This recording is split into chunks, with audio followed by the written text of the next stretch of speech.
Welcome everyone, and thanks for joining us for a very special Kentucky Derby edition of ABR Live alongside Victoria Garofalo. I'm John Cox, and being in Louisville all week, it's been phenomenal to experience the atmosphere building around the most exciting 2 minutes in sports. So exciting that you don't know what's going to happen. You got to meet Joey Fatone of NSYNC and Emilio Estevez yesterday.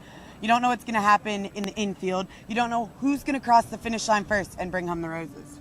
And we have a hell of a show in store for you today. Mary Frances Dale caught up with Bonnie Jill Laughlin, who is a supermodel and NBA scout. Chip McGahee's going to be taking us to his father, Hall of Famer Shug McGahee's backside barn. And as always, we'll have Jose Contreras giving us his expert handicapping analysis on the 139th Run for the Roses. Something as synonymous as the Run for the Roses with the Kentucky Derby is the infamous mint julep, the drink of the Kentucky Derby. Ambassador Hallie Hardy went out earlier this week and found out just what it takes to make the perfect mint julep. Over the next 2 days, Churchill Downs & Company will sell thousands of mint juleps. So earlier this week, while the ABRV was at 4th Street Live, I stopped in one of the bars, ironically named Quattro, and caught up with their bartender, Lex. He taught me all the necessary ingredients to make a perfect mint julep. After our drinks, Lex and I sat down to talk horses. His pick for this year's Kentucky Derby, like most Louisville fans, he's betting on Rick Pitino's Golden Sense. That looks really good. If it's okay with you after we're done, I'm going to chug that. But can I ask you a couple questions about Derby week? You all get Quattro, does it get pretty crazy during Derby? We get pretty nuts. It usually starts around Wednesday, around noon, and then we're usually busy till sometime Sunday afternoon. That is crazy. How many mint juleps do you think you'll make this week? I'm going to make at least, I'd say, 200 to 300 of them, awesome. easy. And is Woodford, is that your bourbon of choice? A key to a great mint julep is two things, mint and bourbon. All right. So the best bourbon I think to make a mint julep with, bourbon with blend whiskey, would be the Woodford Reserve. All right, well, perfect.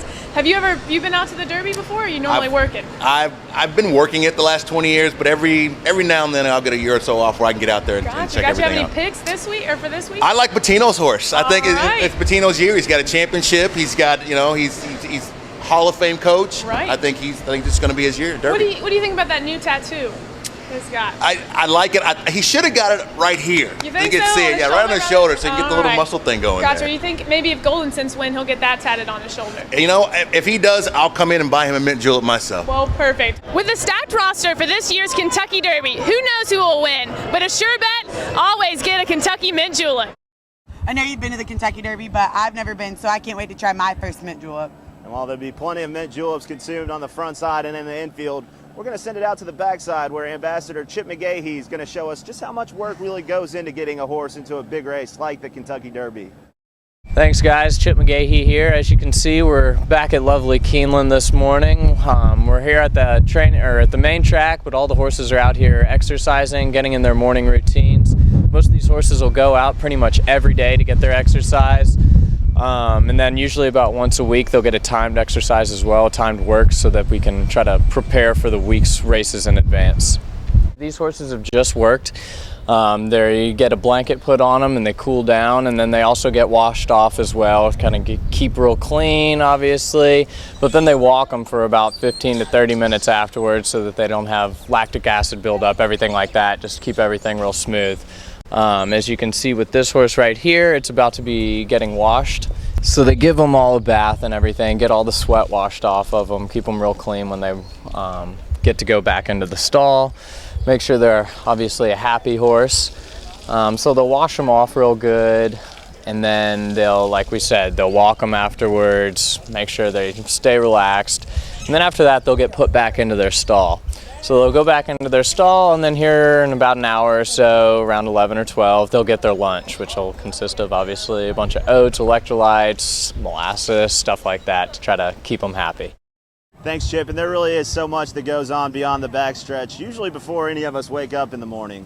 Now we're going to throw it to Mary Frances, who caught up with Bonnie Jill Laughlin, NBA scout, frequent Derby attender, supermodel. Okay, it's Mary Frances here at the Galt House Hotel in downtown Louisville with Bonnie Jill Laughlin. She's a model and NBA scout for the LA Lakers, and she is actually going to the Kentucky Derby. So tell us about your favorite part about the Derby. Oh my gosh, there's so many things to say. I mean, this is my 11th year here, and I keep coming back, obviously, just because the hospitality of Louisville. I'm a big, horse racing fan, so, there's nothing better than the Kentucky Derby. And are you going to be wearing a big hat, like a fascinator or a big Derby hat? I am known notoriously for my big hats. The bigger the better. So I've got a very big, crazy hat that you'll see on the red carpet. It's something that I got to make a statement, right? Exactly. Once you come here, you got to do better the next year. The Derby is a fashion playground, so it's the perfect time to wear the extravagant hat and do something crazy. Exactly, definitely. Really exciting day. It's hard to bet. I bet I handicap probably too much, so it's hard to pick a winner. But you can never handicap too much. I do in the Derby. You can never pick. It's hard because the favorite normally never wins. I'm going to go for true. Revolutionary, who's Calvin Burrell's horse, and he's got a good pole position. He's in the inside, which we all know he likes to hug the rail. So. Exactly. Wow, you know a lot about this. It's fantastic. Yeah. Oh, yeah. All right, well, thank you so much. We'll see you at the racetrack. Thank you so much. Thank you for everything. Man, that Bonnie Jill Laughlin sure does know how to get down in Derby. I would like to know who Jose is going to pick for this year's Kentucky Derby winner. Who's going to take home the roses, Who's going to bring it home? Jose Contreras coming to you live from Churchill Downs, talking about the 139th running of the Kentucky Derby here at the home of the Twin Spires. We got a field of 19 horses after the scratch of Black Onyx, which that's going to make it a little bit more interesting to the inside horses. They might get a little bit more wiggle room out the gates, so that's going to be good to see. My top choice is going to be Overanalyze. He's making his third start of 2013. He improved a lot in his second start by winning the Arkansas Derby. And if you look at that race, it seemed like he wasn't really getting a hold of the ground all that well, but he still delivered impressively. So I think with a better post in the inside part of the track, he's post 9, so he should get a good trip. He's been working well here at Churchill. He's maturing, and I think he's going to run a big effort for Todd Pletcher, 15-1 on the morning line. So my second choice is going to be Orb. He's doing great, all things considered. He should not be left out of the mix. And my third choice would be Verrazano.